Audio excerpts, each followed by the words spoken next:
പ്രവാചക തിരുമേനിയുടെ വളരെ പ്രസിദ്ധമായ 9 വസിയത്തുകൾ നിങ്ങളുമായി കൈമാറാനാണ് ഞാൻ ഉദ്ദേശിക്കുന്നത്.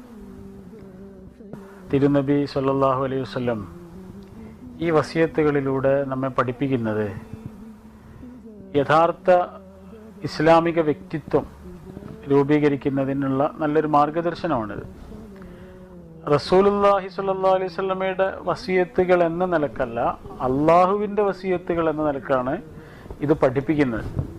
നമുക്കറിയാം, സാധാരണയുള്ള ഉപദേശങ്ങൾ പോലെയല്ല വസിയത്ത്. കേൾക്കുന്ന ആളുടെ ജീവിതത്തിൽ തീർച്ചയായും അത് പാലിക്കപ്പെടേണ്ടതാണ്. അതിനാണ് വസിയത്ത് എന്ന് പറയാം. അങ്ങനെയാണെങ്കിൽ ഈ വസിയത്ത് ഏറെ ഗൗരവമുള്ളതാണ്. ഞാൻ ആ വസിയത്ത് ആദ്യം അറബിയിലൊന്ന് പറയാം. ഔസാനി റബ്ബി ബിത്ത്സൈൻ ഊസികും ബിഹ ഔസാനി ബിൽ ഇഖ്ലാസി ഫിസ്സിർരി വൽ അലാനിയ വബിൽ അദ്ലി ഫിർറിളാ വൽ ഗളബ് വബിൽ ഖിസ്തി ഫിൽ ഗിനാ വൽ ഫഖർ വഅന അഫ്വ അമ്മൻ ളലമനി വഅസ്വില മൻ ഖതഅനി വഅഅത മൻ ഹറമനി വഅൻ യകൂന സുംതി ഫിക്ര വനുത്ഖി ദിക്ര വനദരി ഇബ്ര. ഇങ്ങനെയാണ് 3 ഇങ്ങനെ പാർട്ടുകളായിട്ടാണ് ഇത് പഠിപ്പിക്കുന്നത്. ഇതിൻ്റെ ആശയം ഇങ്ങനെയാണ്. ഔസാനി റബ്ബി ബിത്ത്സൈൻ, എൻ്റെ റബ്ബ് എനിക്ക് 9 വസിയത്തുകൾ തന്നിട്ടുണ്ട്. ഊസിക്കും ബിഹ, ആ 9 വസിയത്തുകൾ ഞാൻ നിങ്ങൾക്കും വസിയത്തായി നൽകുന്നു.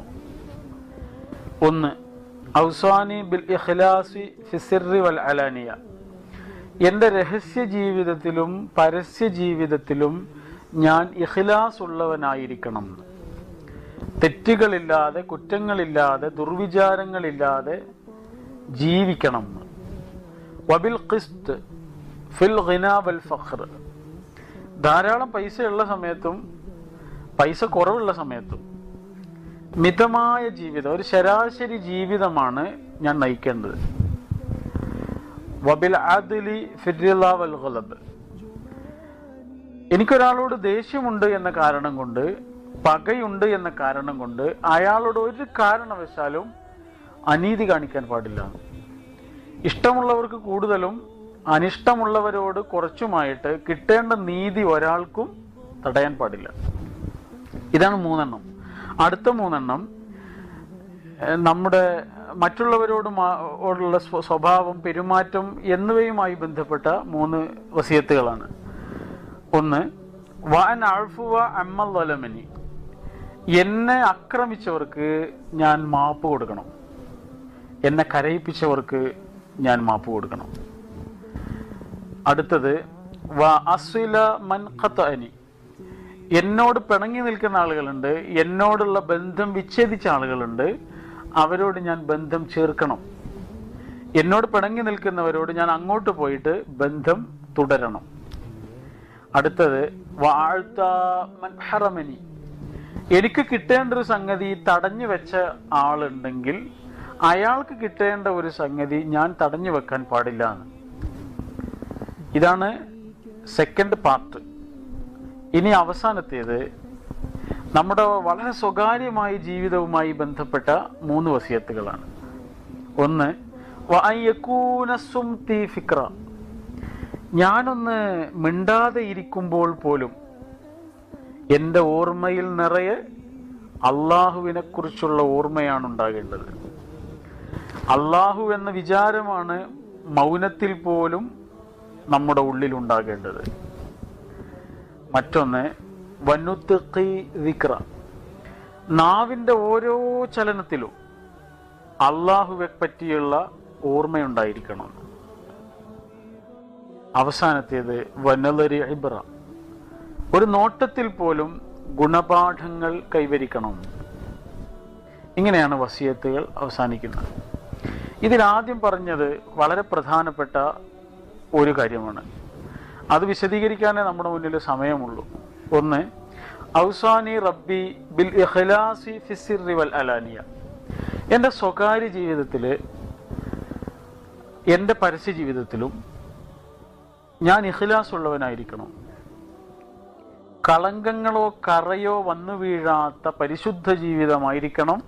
ആളുകൾ കാണുന്ന സമയത്താകുമ്പോഴും ആരും കാണാനില്ലാത്തപ്പോഴാകുമ്പോഴും സ്വകാര്യ ജീവിതം അല്ലെങ്കിൽ സ്വകാര്യ ജീവിതത്തിലെ ഭക്തി, സ്വകാര്യ ജീവിതത്തിലെ ദിക്റുള്ള, ഇതിനൊക്കെ വളരെ പ്രാധാന്യം നൽകിയ ഒരുപാട് വചനങ്ങൾ റസൂലുള്ളാഹി സ്വല്ലല്ലാഹു അലൈഹി വസല്ലമയിൽ നിന്ന് കാണാൻ കഴിയും. ഒരിക്കൽ അള്ളാഹുവിൻ്റെ തിരുദൂതർ പറഞ്ഞിട്ടുണ്ട്, ദക്കറല്ലാഹ ഖാലിയൻ ഫഫാദത്ത് ഐനാഹു. നാളെ പരലോകത്ത് വെച്ചിട്ട് മഅ്ശറയിൽ അർശിന്റെ തണലിൽ ലഭിക്കുന്ന ആളുകളെ എണ്ണിയപ്പോൾ അതിലൊരു കൂട്ടർ ദക്കറല്ലാഹ ഖാലിയൻ ഫഫാദത്ത് ഐനാഹു എന്ന് ഒറ്റയ്ക്കിരുന്നിട്ട് അള്ളാഹുവെ കുറിച്ച് ആലോചിച്ച് കണ്ണ് നിറഞ്ഞ ആളുകൾ എന്ന് പറഞ്ഞത്. നിങ്ങൾ ആലോചിച്ച് നോക്കൂ, അള്ളാഹുവെ കുറിച്ച് ആലോചിച്ച് കരയുക എന്നുള്ളത് ഇത്ര വലിയൊരു കാര്യമാണോ? ഇപ്പൊ ചെറിയ ചെറിയ കാര്യങ്ങൾക്ക് വേണ്ടി പോലും നമ്മൾ കരയാറുണ്ട്. ചില ഓർമ്മകൾ നമ്മുടെ മനസ്സിൽ വന്ന അപ്പം നമ്മുടെ കണ്ണ് നിറയും.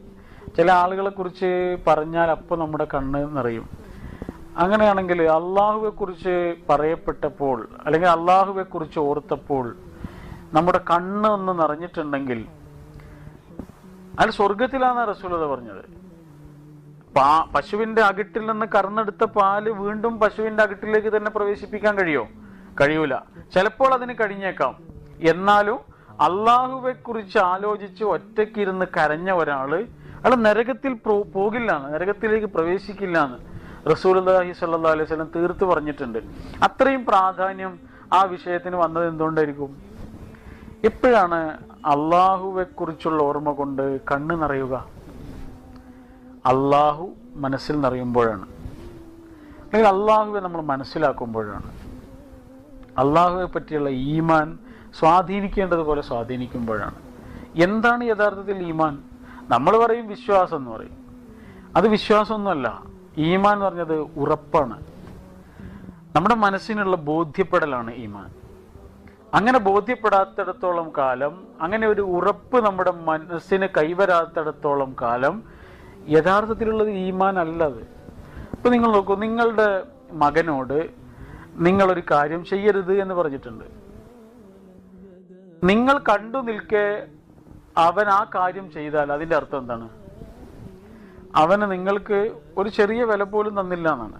നിങ്ങളുടെ സാന്നിധ്യം, നിങ്ങൾ നോക്കി നിൽക്കുന്നുണ്ടല്ലോ എന്ന ഒരു ഓർമ്മ പോലും ഇല്ലാതെ നിങ്ങൾ വിലക്കിയ ഒരു കാര്യം അവൻ ചെയ്തു. നിങ്ങളെ വല്ലാതെ സങ്കടപ്പെടുത്തും. അത് ദേഷ്യവും സങ്കടവും ഒക്കെ നമ്മുടെ മനസ്സിൽ ഒരുപോലെ നിറയും. അങ്ങനെയാണെങ്കിൽ അള്ളാഹു ചെയ്യരുത് എന്ന് പറഞ്ഞൊരു കാര്യം ഞാൻ ചെയ്യുമ്പോൾ അത് അള്ളാഹുവിന്റെ കൺമുന്നിൽ വെച്ചിട്ടല്ലേ ചെയ്യുന്നത്? ആ പേടി പലപ്പോഴും നമുക്കില്ലാതെ പോകുന്ന എന്തുകൊണ്ടായിരിക്കും? ഉമ്മ അല്ലെങ്കിൽ ഉപ്പ ചെയ്യരുത് എന്ന് പറഞ്ഞൊരു കാര്യം നമ്മൾ ആരും ചെയ്യൂല, മക്കളൊന്നും ചെയ്യൂല. വളരെ പരിമിതമായ ആളുകൾ മാത്രമേ അങ്ങനെ ചെയ്യുള്ളൂ. എന്തുകൊണ്ടാണ് ചെയ്യാത്തത്?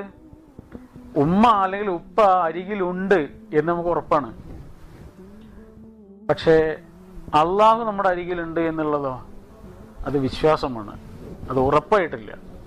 അത് ഉറപ്പാകുമ്പോൾ മാത്രമാണ് യഥാർത്ഥത്തിൽ ഉള്ള ഈമാൻ ആയി അത് മാറുന്നതും സ്വാധീനിക്കുന്നതും. അല്ലാത്തിടത്തോളം കാലം അത് കേവലമായ വിശ്വാസം മാത്രമായി നമ്മുടെ വ്യക്തി ജീവിതത്തെയോ സ്വകാര്യ ജീവിതത്തെയോ ദൈനംദിന പ്രവർത്തനങ്ങളെയോ കാശിനെയോ കണ്ണിനെയോ കാതിനെയോ കർമ്മങ്ങളെയോ കൈകാലികളെയോ ഒന്നും സ്വാധീനിക്കാത്ത ഒരു അറിവ് മാത്രമായി അത് മാറും. ഈ വസിയത്തിൽ ഒന്നാമതായി പറഞ്ഞത് സ്വകാര്യ ജീവിതത്തെ ശുദ്ധീകരിക്കണം എന്നാണ്.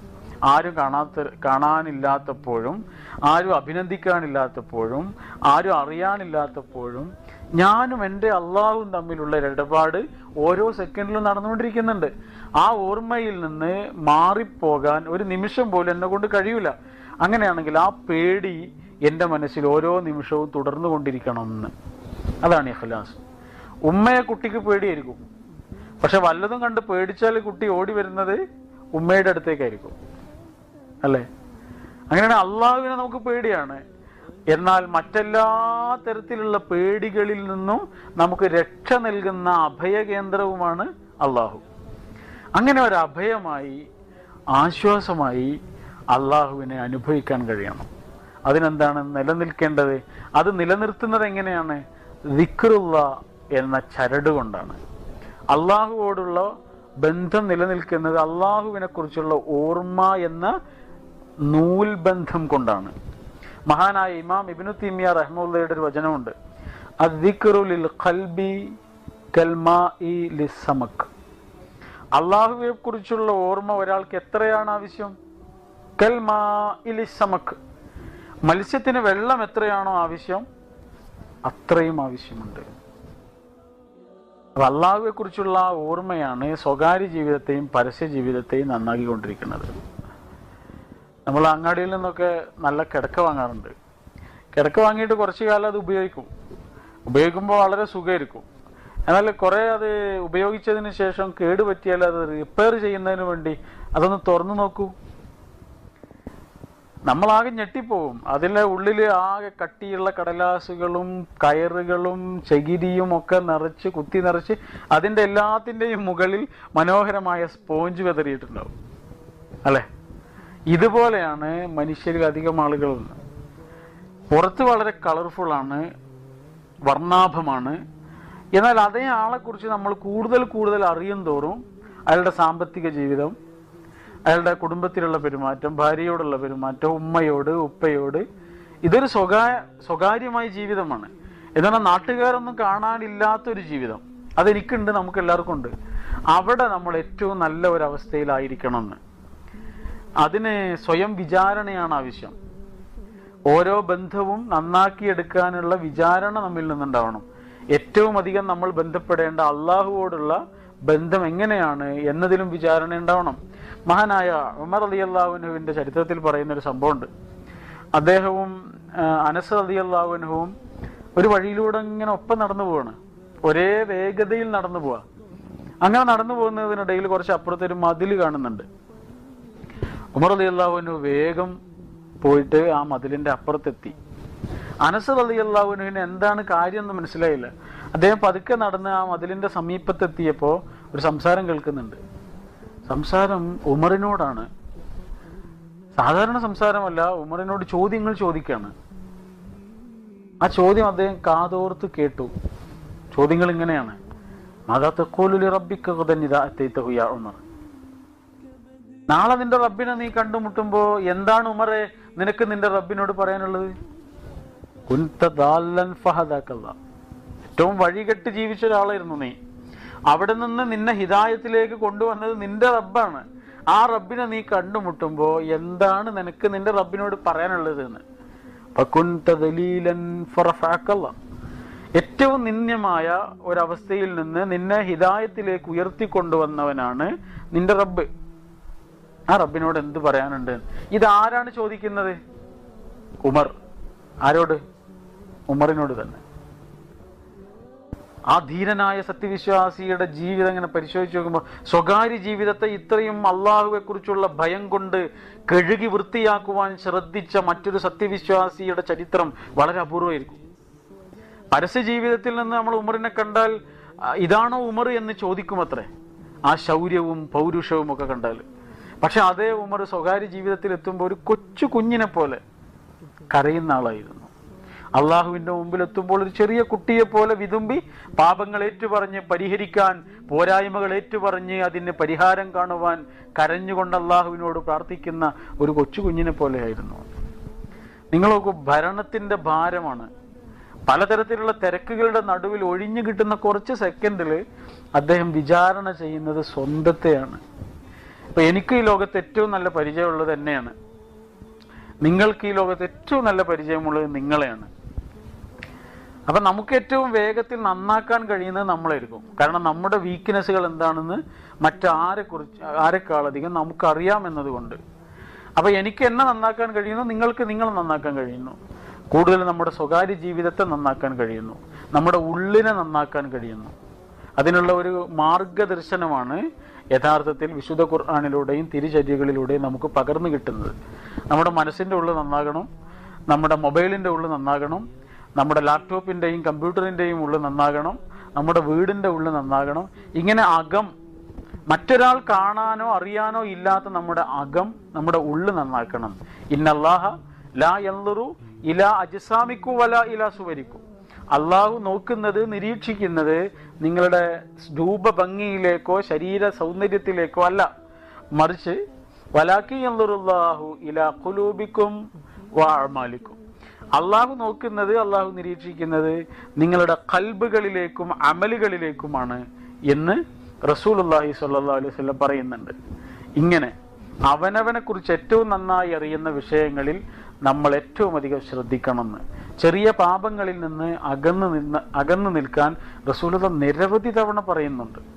എത്ര ഹദീസുകൾ ഉണ്ടെന്നറിയോ? വിശുദ്ധ ഖുർആൻ സൂറത്തുൻ നിസായിലെ 31-ാമത്തെ വചനത്തിൽ അല്ലാഹ് പറയുന്നുണ്ട്, വലിയ മഹാപാപങ്ങളൊക്കെ നിങ്ങൾ ഒഴിവാക്കിയാൽ ബാക്കിയുള്ളതൊക്കെ ഞാൻ നിങ്ങൾക്ക് പുറത്തു തരാം. ഇത് അള്ളാഹുവിന്റെ കാരുണ്യമാണ്, പടച്ച റബ്ബിന്റെ ഏറ്റവും വലിയ സ്നേഹമാണത്. മഹാപാപങ്ങൾ നമ്മൾ നമ്മുടെ ജീവിതത്തിൽ നിന്ന് ഒഴിവാക്കിയാൽ ബാക്കിയുള്ള ചെറിയ പാപങ്ങളൊക്കെ പുറത്തു തരാം. വൈദഖലുക്കും മുദ്ഖലൻ കരീമ, നിങ്ങളെ ഏറ്റവും നല്ല ഒരവസ്ഥയിൽ സ്വർഗത്തിൽ പ്രവേശിപ്പിക്കുകയും ചെയ്യാമെന്ന്. അതേസമയം എപ്പോഴാണ് ഒരു വലിയ പാപം ഉണ്ടാകുന്നത്? ചെറിയ പാപങ്ങൾ ആവർത്തിച്ച് ചെയ്യുമ്പോഴാണ് വലിയ പാപങ്ങളായി മാറുക. അതാണ് നമ്മൾ ദുശ്ശീലങ്ങൾ എന്ന് പറയാം. ദുശ്ശീലങ്ങൾ നമ്മുടെ സ്വകാര്യമാണ്, സ്വകാര്യമായൊരു പ്രവർത്തനമാണ് ദുശ്ശീലങ്ങൾ എന്ന് പറഞ്ഞാൽ. മിക്കതും പരസ്യമല്ല, രഹസ്യമാണ്. ഒരിക്കൽ റസൂലുള്ളാഹി സ്വല്ലല്ലാഹു അലൈഹി വസല്ലം ആയിഷ റളിയല്ലാഹു അൻഹയോട് പറയുന്നുണ്ട്, യാ ആയിഷ ഇയ്യാക വമുഹ്ഖിറാത്തി ദുനൂബ് ഫഇന്ന ലഹാ മിനല്ലാഹി ത്വാലിബ. ആയിഷ, ഈ ചെറിയ പാപങ്ങളെ നല്ലോണം സൂക്ഷിക്കണം കേട്ടോ, കാരണം അതിനെക്കുറിച്ച് അള്ളാഹു ചോദിക്കുന്നു. ഒരിക്കലൊരു യുദ്ധം കഴിഞ്ഞിട്ട് തിരിച്ചു വരുന്ന സമയത്ത് താഴ്വരയിൽ റസൂലുള്ളയും സഹാബാക്കളും വിശ്രമിക്കാനിരിക്കുമ്പോൾ ഭക്ഷണം ഉണ്ടാക്കണം, അതിന് വിറക് വേണം. സഹാബികളോട് പറഞ്ഞു, നിങ്ങൾ വിറക് കൊണ്ടുവരിക, ഈ താഴ്വരയിൽ നിന്ന് നിങ്ങൾക്ക് എന്താണോ കിട്ടുന്നത്, ഒരു വിറകിന്റെ കൊള്ളിയാണെങ്കിലും ഒരു എല്ലിന്റെ കഷ്ണമാണെങ്കിലും ഒക്കെ നിങ്ങൾ കൊണ്ടുവന്നോളൂ പറഞ്ഞു. അങ്ങനെ സഹാബികൾ 4 ഭാഗത്തേക്കും പോയിട്ട് നേരത്തെ പറഞ്ഞതുപോലെ ഒരു വിറകിന്റെ കൊള്ളിയായിരിക്കും, അല്ലെങ്കിൽ ഒരു എല്ലിന്റെ കഷ്ണമായിരിക്കും. ഒരു വിറകിന്റെ കൊള്ളിയല്ലേ എന്ന് വിചാരിച്ച് അവർ ഒഴിവാക്കിയില്ല, അത് കൊണ്ടുവന്ന് ഓരോരുത്തർ റസൂലുള്ളാഹിയുടെ മുന്നിൽ ഇങ്ങനെ വെച്ച് അതൊരു ചെറിയ കൂമ്പാരമായി മാറി. അപ്പോൾ ലോകം കണ്ട ഏറ്റവും നല്ല അധ്യാപകൻ, ആ അധ്യാപകന്റെ വിദ്യാർത്ഥികളോട് പറഞ്ഞൊരു കാര്യമുണ്ട്, ഇതുപോലെയാണ് ചെറിയ ചെറിയ പാപങ്ങൾ വലിയ വലിയ പാപങ്ങളായി മാറുന്നത്. വലിയ വലിയ ഓടിട്ട വീടുകളൊക്കെ നശിപ്പിക്കാറുള്ളത് ചെറിയ ചതിലുകൾ വന്നിട്ടാണല്ലോ. വലിയ തോട്ടങ്ങൾ നശിപ്പിക്കാറുള്ളത് ചെറിയ കുറുനരികൾ വന്നിട്ടാണ്. അങ്ങനെയാണെങ്കിൽ നമ്മെ നശിപ്പിക്കുന്നത് നമ്മുടെ സ്വകാര്യ ജീവിതത്തിലെ ദുശ്ശീലങ്ങളാകാം. അള്ളാഹു അതിൽ നിന്ന് നമുക്ക് രക്ഷ നൽകട്ടെ, അതിനുവേണ്ടി പ്രാർത്ഥിക്കും. മൂന്നാമത്തേത് വബിൽ അദ്ലി ഫിർറിള വൽ ഗളബ് എന്നാണ്. നീതി കാണിക്കണം. ഫിർറിള വൽ ഗളബ്, സന്തോഷമുള്ള സമയത്തും ദേഷ്യമുള്ള സമയത്തും. ഒരാളോട് എന്തെങ്കിലും ഒരു പക മനസ്സിലുണ്ട് എന്ന കാരണം കൊണ്ട് അയാൾക്ക് കിട്ടേണ്ട നീതി നമ്മൾ തടയാൻ പാടില്ല എന്നാണ്. ഒരാളോട് എന്തെങ്കിലും ഒരു ഇഷ്ടക്കൂടുതലുണ്ട് എന്ന കാരണം കൊണ്ട് അയാൾക്ക് നമ്മളിൽ നിന്ന് കിട്ടേണ്ടതിൽ കുറച്ച് അധികം മറ്റൊരാൾക്ക് അർഹതപ്പെട്ടതാണ്, ആ അർഹതപ്പെട്ട ആൾക്ക് നൽകുന്നതിലേറെ ഇയാൾക്ക് നമ്മുടെ ഒരു ഇഷ്ടം കാരണം നമ്മൾ കൊടുക്കുക എന്നത് പാടില്ല എന്നാണ് തിരുനബി സല്ലല്ലാഹു അലൈഹി വസല്ലം പഠിപ്പിക്കുന്നത്. അനീതി 2 വിഷയത്തിലും വരാം. കൂടുതൽ നൽകുന്നതും അനീതിയാണ്, കുറച്ച് നൽകുന്നതും അനീതിയാണ്. രണ്ടും അന്യായമാണ്. ഇസ്ലാം എപ്പോഴും ന്യായത്തിന്റെ പക്ഷത്താണുള്ളത്. അത് മുസ്ലിങ്ങളോട് അല്ലാത്തവരോട് എന്നുള്ള നിലയിലല്ല.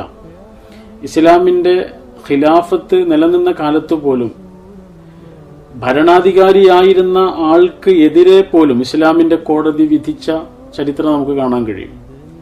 ഒരിക്കൽ ഉമർ റളിയല്ലാഹു അൻഹു, അദ്ദേഹം ഖലീഫയായിരുന്ന കാലത്ത് മുസ്ലിം അല്ലാത്ത ഒരാളുടെ കയ്യിൽ നിന്ന് ഒട്ടകത്തെ വാങ്ങി, പൈസ കൊടുത്തു വാങ്ങി. പണം കൊടുത്ത് ഒട്ടകത്തെ വാങ്ങിയ ശേഷമാണ് ആ ഒട്ടകത്തിന് അസുഖമുള്ള വിവരം അദ്ദേഹം അറിയുന്നത്.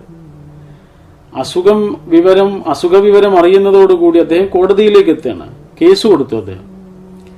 അപ്പൊ ഈ 2 പേരെയും, വാങ്ങിയ ഖലീഫയെയും വിറ്റ മുസ്ലിം അല്ലാത്ത ആ കച്ചവടക്കാരനെയും കോടതി വിളിപ്പിച്ചു.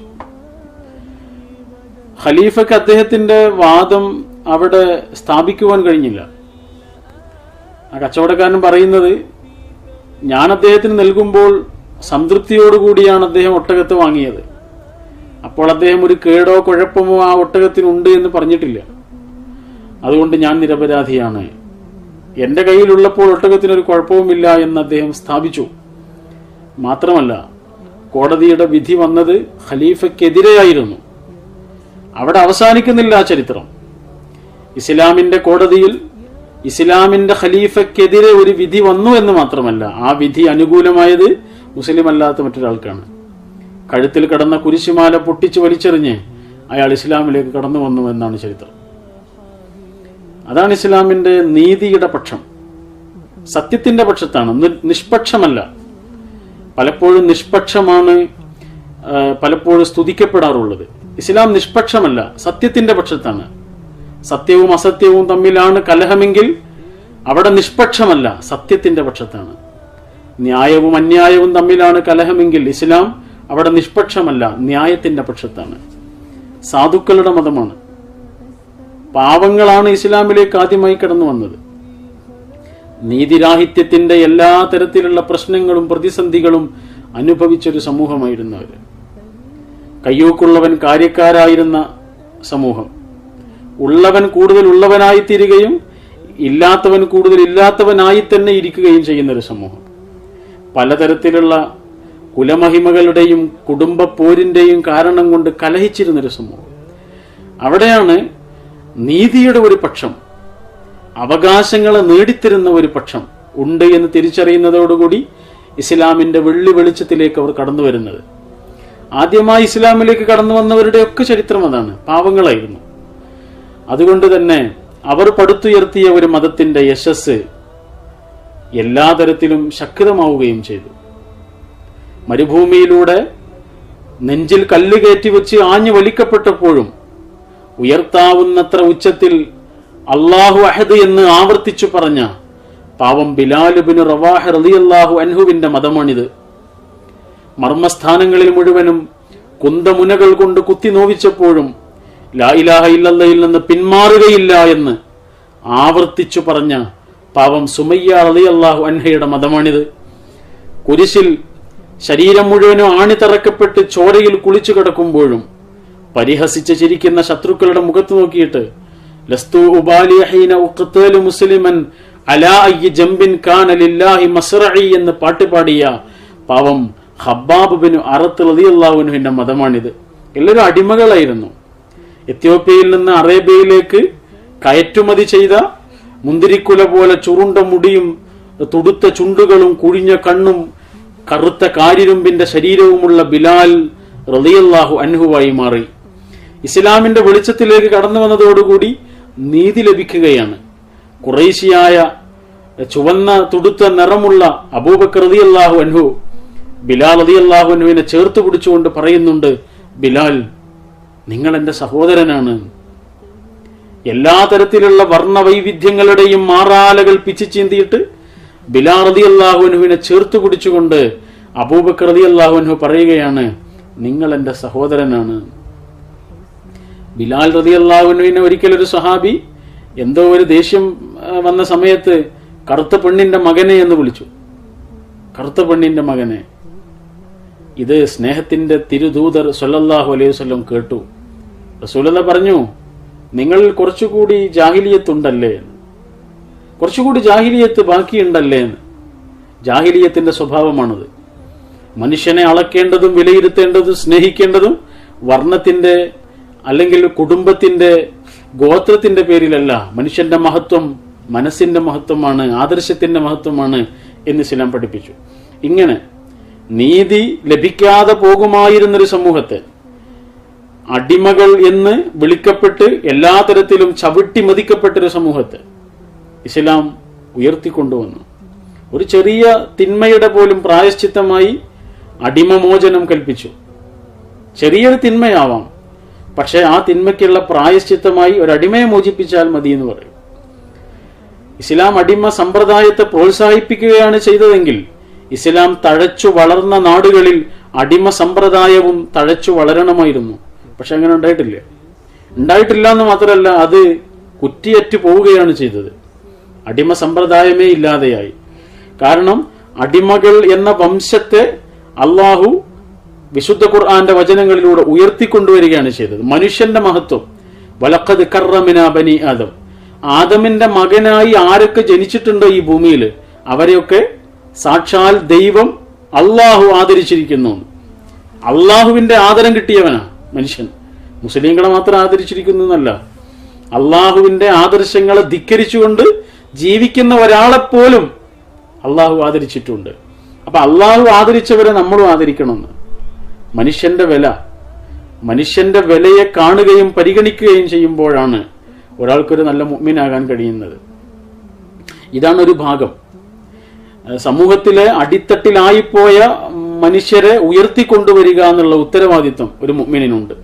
തന്നാൽ കരകയറേണ്ടവരെത്ര പേരോ താഴത്ത് പാഴ്ചേറിൽ അമർന്നു കിടക്കെ താനൊറ്റയാൽ ബ്രഹ്മപദം കൊതിക്കും തപോനിധിക്കെന്തൊരു ചാരിതാർത്ഥ്യം എന്നൊരു വരിയുണ്ട്.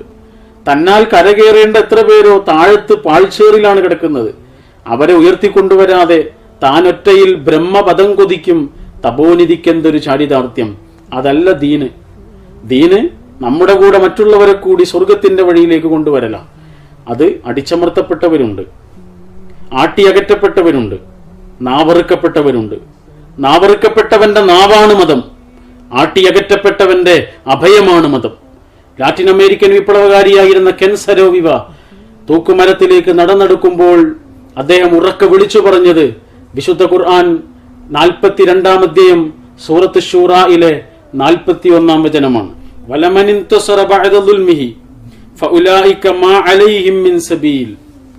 ആക്രമിക്കപ്പെട്ടവന് തിരിച്ചടിക്കാനുള്ള സ്വാതന്ത്ര്യമുണ്ട്, മർദ്ദിക്കപ്പെട്ടവന് തിരിച്ചടിക്കാനുള്ള സ്വാതന്ത്ര്യമുണ്ട്. മർദ്ദിക്കപ്പെടുന്നവരുടെ ദിവസം വരാനിരിക്കുന്നുവെന്ന് ആവർത്തിച്ച് ഉറക്കെ വിളിച്ചു പറഞ്ഞുകൊണ്ടാണ് കെൻ സരോവിവ തൂക്കുമരത്തിലേക്ക് നടന്നെടുത്തത്. അടിച്ചമർത്തപ്പെടുന്നവരുടെ കൂടെയാണ് ഇസ്ലാം. മറ്റൊരു വിഭാഗം നിങ്ങൾ നോക്കൂ, സ്ത്രീകളാണ്. സമൂഹത്തിൽ എല്ലാ കാലത്തും പല കാരണങ്ങൾ കൊണ്ട് താഴെ തട്ടിലേക്ക് ചവിട്ടിമതിക്കപ്പെടുന്ന ഒരു സമൂഹമാണ്. ഇസ്ലാം എന്ത് ചെയ്തു? കുഴിച്ചു മൂടപ്പെടുമായിരുന്നൊരു സമൂഹത്തെയാണ് അനന്തരാവകാശം നൽകി ഉയർത്തിക്കൊണ്ടുവന്നത്. ഇതൊരു ചില്ലറ വിഷയമല്ല. ഇന്ത്യയിൽ പോലും സ്ത്രീകൾക്ക് അനന്തര സ്വത്ത് ലഭിക്കുന്നത് 1800-കളുടെ ശേഷമാണ്. 1500-ഓളം കൊല്ലങ്ങൾക്ക് മുമ്പാണ് സ്ത്രീകളുടെ അനന്തര സ്വത്തിനു വേണ്ടി വിശുദ്ധ ഖുർആൻ വാദിച്ചത്. എങ്ങനെയുള്ളൊരു സമൂഹത്തിലാണ് ഖുർആൻ ഇങ്ങനെ ഒരു പ്രഖ്യാപനവുമായി മുന്നോട്ട് വന്നത്? സ്ത്രീകൾക്ക് ആത്മാവുണ്ടോ എന്ന് പോലും സംശയിച്ചിരുന്നൊരു സമൂഹമാണ് അവർ. കുഞ്ഞിന്റെ ജന്മത്തിൽ പിതാവിന് മാത്രമേ പങ്കുള്ളൂ എന്ന് വിചാരിച്ചവരായിരുന്നു. മാതാവിനൊരു പങ്കുമില്ല. മാതാവ് കുഞ്ഞിന് വളരാനുള്ള ഗർഭപാത്രം ചുമക്കുന്ന ഒരാൾ മാത്രമാണ്. അതല്ലാതെ കുഞ്ഞിന്റെ ജന്മപ്രക്രിയയിൽ മാതാവിന് പങ്കില്ല. അവിടെയാണ് ഖുർആൻ പറഞ്ഞത്, ഇന്നാ ഖലഖനാകും മിൻ ദക്കരിൻ വ ഉൻസ. പിതാവിന്റേത് മാത്രമല്ല നിങ്ങൾ, പിന്നെയോ മാതാവിന്റേത് കൂടിയാണ്. ഒരച്ഛനിൽ നിന്നും ഒരമ്മയിൽ നിന്നും ഉമ്മ ഉപ്പ എന്നിവർ ചേർന്നുണ്ടായവരാണ് നിങ്ങൾ എന്ന് വിശുദ്ധ ഖുർആൻ പ്രഖ്യാപിച്ചു. ചില ആളുകൾ പറയാറുണ്ട് സ്ത്രീക്ക് പകുതി സ്വത്തേ ഉള്ളൂ ഇസ്ലാമിൽ നിന്ന്. ശരിയാണ്, പുരുഷന്റെ പാതി സ്വത്താണ് സ്ത്രീക്ക് ലഭിക്കുന്നത്. അതിന്റെ കാരണം എന്താണ്? പുരുഷന് ലഭിക്കുന്ന സ്വത്ത് അവന്റെ സ്ത്രീക്ക് കൂടി ഉള്ളതാണ്. സ്ത്രീക്ക് ലഭിക്കുന്ന സ്വത്ത് അവളുടേത് മാത്രമാണ്. അവളുടെ പൂർണ്ണ സമ്മതത്തോടു കൂടിയല്ലാതെ ആ സ്വത്തിൽ നിന്ന് ഒരു നയാ പൈസ പോലും എടുക്കാനുള്ള സ്വാതന്ത്ര്യം പുരുഷനില്ല. എന്നാൽ പുരുഷന്റെ സ്വത്തിൽ നിന്ന് അർഹമായ ആവശ്യങ്ങൾക്ക് വേണ്ടി, ന്യായമായ കാര്യങ്ങൾക്ക് വേണ്ടി അദ്ദേഹത്തിന്റെ അനുവാദം പോലുമില്ലാതെ എടുക്കാനുള്ള സ്വാതന്ത്ര്യം സ്ത്രീക്കുണ്ട്. ഇങ്ങനെയാണ് സ്ത്രീയെ ഉയർത്തിക്കൊണ്ടുവരുന്നത്. നിങ്ങളൊന്ന് ആലോചിച്ച് നോക്കൂ. സൊഫയും മറുവയും അള്ളാഹുവിന്റെ ചിഹ്നങ്ങളാണ്. ഇന്ന സൊഫ വൽ മറുവ മിൻ ശഅഇരില്ലാഹ്. സൊഫയും മറുവയും അള്ളാഹുവിന്റെ ചിഹ്നങ്ങളാണ്. എന്താണ് അതിന്റെ കാരണം? ഏതെങ്കിലും ഒരു പ്രവാചകൻ അവിടെ കയറി നിന്നത് കൊണ്ടാണോ? അല്ല. പിന്നെ ആരാണ് അവിടെ കയറി നിന്നത്? ഒരു പാവ ഉമ്മ. എന്തിനാണ് കയറി നിന്നത്? തന്റെ പിഞ്ചു കുഞ്ഞിന് വെള്ളം അന്വേഷിച്ചുകൊണ്ട്. അത്രേ ചെയ്തിട്ടുള്ളൂ. തന്റെ പാവം കുഞ്ഞ് കാലടിച്ച് കരയുകയാണ്. ആ കുഞ്ഞിന് വെള്ളം കൊടുക്കാനോ ആ ഉമ്മയ്ക്ക് മാർഗങ്ങളില്ല. കുഞ്ഞിന് വെള്ളത്തേക്കാൾ പ്രധാനം മുലപ്പാലാണ്. എന്തുകൊണ്ട് മുലപ്പാൽ ആ ഉമ്മ കൊടുക്കുന്നില്ല? മുലപ്പാല് പോലും ചോർന്നു പോകുന്നത്രയും കടുത്ത വെയിലും വേനലുമായിരുന്നു മക്കയിൽ. ആ ഉമ്മ വെള്ളത്തിനു വേണ്ടി അന്വേഷിക്കുകയാണ്. സൊഫയിലൂടെയും മർവയിലൂടെയും ആ കുന്നിൻ ചെരുവുകളിലൂടെ ഓടുകയാണ്. ആ ഉമ്മ സൊഫയിലൂടെയും മറുവയിലൂടെയും ഓടി എന്ന ഒരൊറ്റ കാരണം കൊണ്ട് സൊഫയും മറുവയും അള്ളാഹുവിന്റെ ചിഹ്നങ്ങളാണ്. ഹജ്ജ് ചെയ്യാൻ വരുന്ന എത്ര വലിയ ഭരണാധികാരിയും സൗദി അറേബ്യയുടെ രാജാവ് തന്നെയായിരുന്നാലും സൊഫയിലൂടെയും മറുവയിലൂടെയും ഓടണം. എന്താണ് കാരണം? ഇത് ഒരു പുരാണമല്ല, ഒരു ഐതിഹ്യ കഥയല്ല, ഇത് പച്ച മണ്ണിന്റെ ചരിത്രമാണ്. ഇതിലൂടെയാണ് ഹാജർ ഓടിയത്, ഇവിടെയാണ് ഇസ്മായിൽ കടന്നത് എന്ന് നമുക്ക് പറഞ്ഞു തരുന്ന ചരിത്രമാണ് സൊഫയുടെയും മറുവയുടെയും സംസമിന്റെയും ചരിത്രം. അപ്പൊ പാവം ഒരു ഉമ്മ 5000 കൊല്ലങ്ങൾക്ക് മുമ്പ് ബാബിലോണിൽ ജീവിച്ചിരുന്ന ഒരടിമ സ്ത്രീയായിരുന്നു ഹാജർ.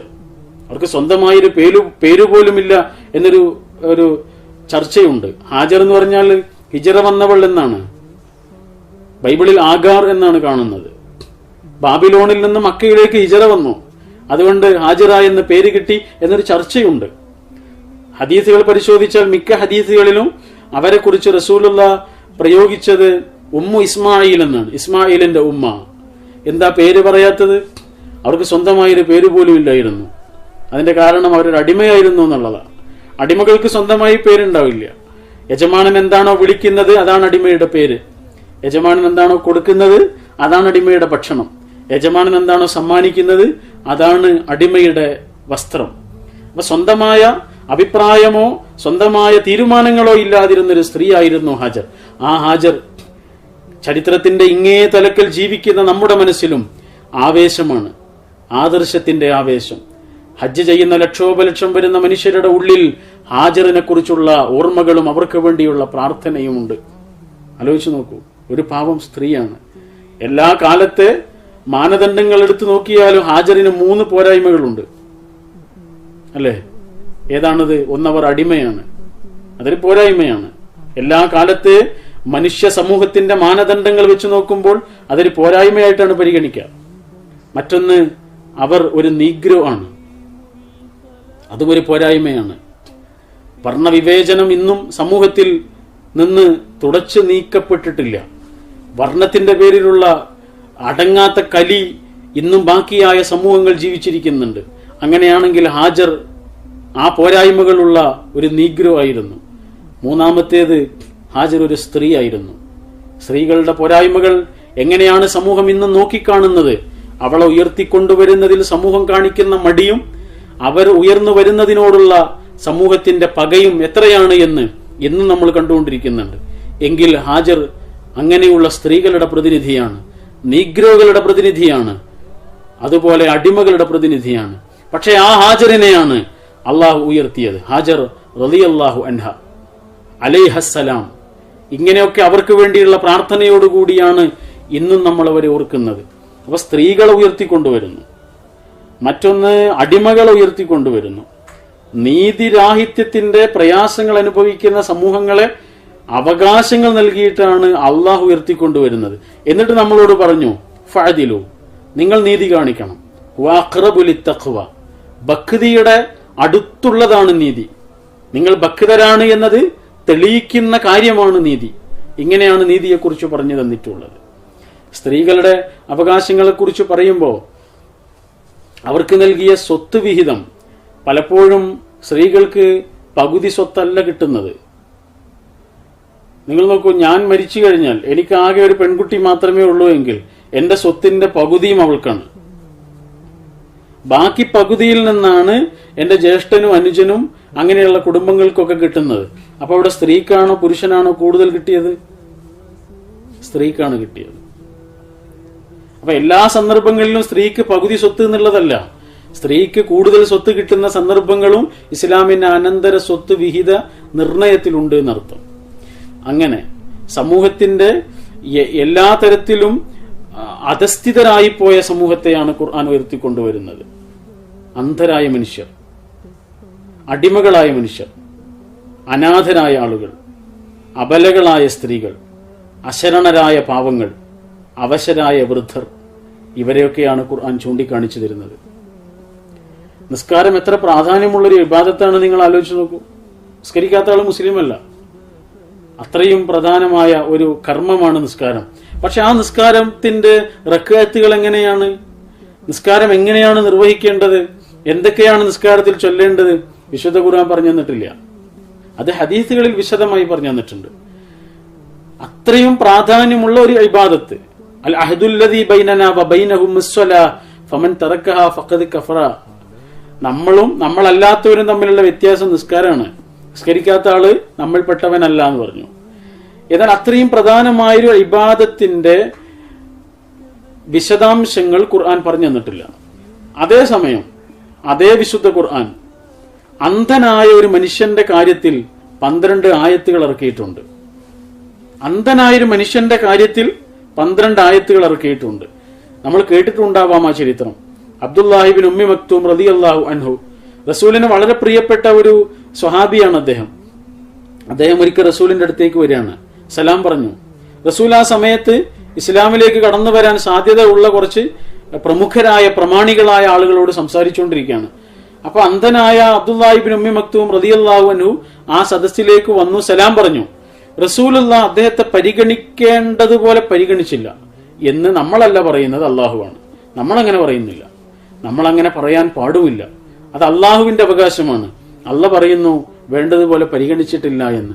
എന്നിട്ട് അള്ളാഹുവിന്റെ പ്രിയങ്കരനായ പ്രവാചകനെ അള്ളാഹു ശാസിക്കുകയാണ്, ഉപദേശിക്കുകയാണ്.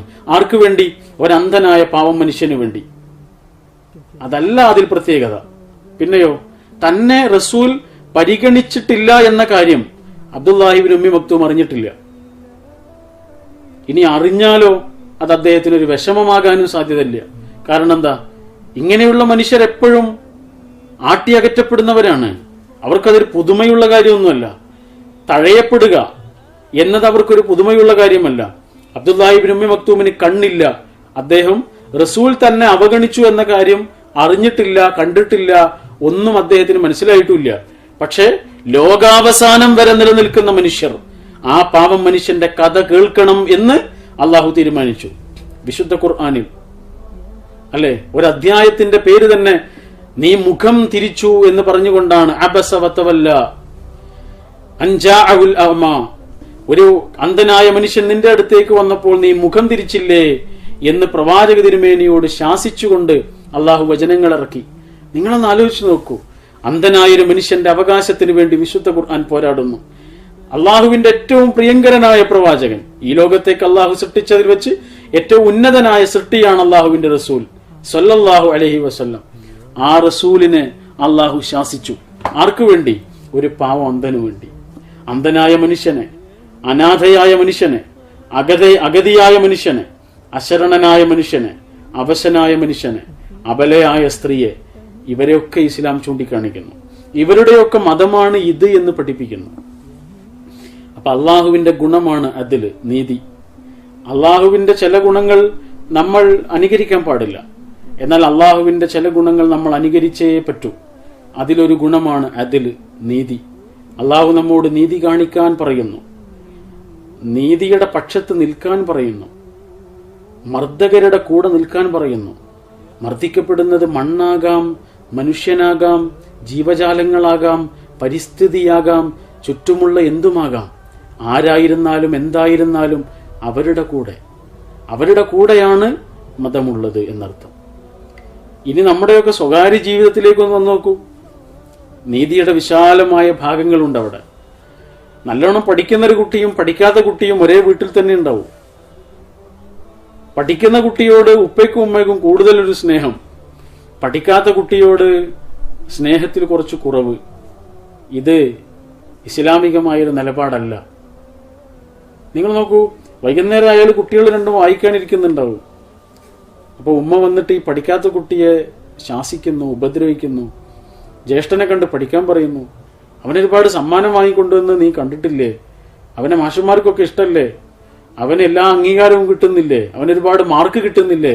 ഇങ്ങനെയൊക്കെ പറഞ്ഞ് ഈ കുട്ടിയുടെ മനസ്സിനെ മടുപ്പിക്കുകയും ജ്യേഷ്ഠനെ കുറിച്ചുള്ള കുട്ടിയുടെ മതിപ്പ് നഷ്ടപ്പെടുകയും അവനോടൊരു കോപമുണ്ടാവുകയും ഒക്കെ ചെയ്യാനുള്ള മാനസികാവസ്ഥകൾ സ്വരൂപിക്കാനാണ് ഈയൊരു സ്വഭാവം കാരണമാവുക. എന്നാൽ അതേ ഉമ്മയ്ക്ക് തന്നെ ആ കുട്ടിയുടെ അടുത്ത് വന്നിട്ട് അവന്റെ തോളിൽ കൈവച്ച് അവന്റെ നെറ്റിയിൽ ചുംബിച്ച് സ്നേഹത്തോടുകൂടി അവനെ ഉപദേശിക്കാം. മോനെ, പഠിച്ചാലേ നിനക്ക് അംഗീകാരങ്ങൾ കിട്ടുകയുള്ളൂ. അല്ലെങ്കിൽ നീ ജ്യേഷ്ഠന്റെ പോലെ നല്ല ജോലി നിനക്ക് കിട്ടില്ല, സമൂഹത്തിൽ നല്ല ആദരവ് നിനക്ക് കിട്ടൂല, നിനക്ക് പഠിക്കാൻ കഴിയും, നീ ശ്രമിച്ചാൽ നിന്നെ കൊണ്ട് അതിന് കഴിയും. ഇങ്ങനെയുള്ള രീതിയിൽ ആ കുട്ടിയെ പ്രോത്സാഹിപ്പിക്കുകയാണ് ആ ഉമ്മ ചെയ്യുന്നതെങ്കിൽ ആ കുട്ടിയുടെ മനസ്സിൽ അവനെക്കുറിച്ചുള്ള ഒരു അഭിപ്രായം വർദ്ധിക്കുകയാണ് ചെയ്യുക. സ്വന്തത്തെക്കുറിച്ചുള്ള അഭിപ്രായം, ആ ഉമ്മയോട് അവന് സ്നേഹം വർദ്ധിക്കുകയും ചെയ്യും. ഇനി ആ കുട്ടി പഠിച്ചില്ല എങ്കിൽ പോലും ഉമ്മയുടെ മനസ്സിൽ ആ കുട്ടിയോടുള്ള സ്നേഹത്തിനൊരു കുറവുണ്ടാവില്ല. ഇതാണ് നീതി. ഇത് നമ്മുടെ ജീവിതത്തിന്റെ സ്വകാര്യമായ ഇടങ്ങളിൽ ഉണ്ട്, നമ്മൾ ബന്ധപ്പെടുന്ന എല്ലാ വഴികളിലും അതുണ്ട്. അങ്ങനെ നീതിയുടെ പക്ഷത്ത് നിൽക്കുവാൻ, അള്ളാഹുവിന്റെ ഇഷ്ടം ലഭിക്കുവാൻ, ഒരാളോട് കോപമുണ്ട് എന്ന കാരണം കൊണ്ട് അയാൾക്ക് കിട്ടേണ്ട ഒരു നീതി ഒരു കാരണവശാലും നമ്മൾ നഷ്ടപ്പെടുത്താതെ, നമ്മൾ എത്ര ചതിക്കപ്പെട്ടാലും ഒരാളെയും ചതിക്കാതെ, നമ്മൾ എത്ര പറ്റിക്കപ്പെട്ടാലും ഒരാളെയും പറ്റിക്കാതെ, എത്ര വഞ്ചിക്കപ്പെട്ടാലും ഒരാളെയും വഞ്ചിക്കാതെ പരിശുദ്ധമായ ജീവിതം നയിച്ച് അള്ളാഹുവിന്റെ തൃപ്തിയോടുകൂടി ഈ ലോകത്തിൽ നിന്ന് വിട പറയുവാനുള്ള ഭാഗ്യം നമുക്കുണ്ടാകുമാറാവട്ടെ. അള്ളാഹുവിന്റെ അനുഗ്രഹവും അള്ളാഹുവിന്റെ ശാന്തിയും നമ്മിലെല്ലാം സദാ വർഷിക്കുമാറാകട്ടെ എന്ന് പ്രാർത്ഥിച്ചുകൊണ്ട് ഞാൻ എൻ്റെ വാക്കുകൾ അവസാനിപ്പിക്കുന്നു. വൽഹംദുലില്ലാഹി റബ്ബിൽ ആലമീൻ.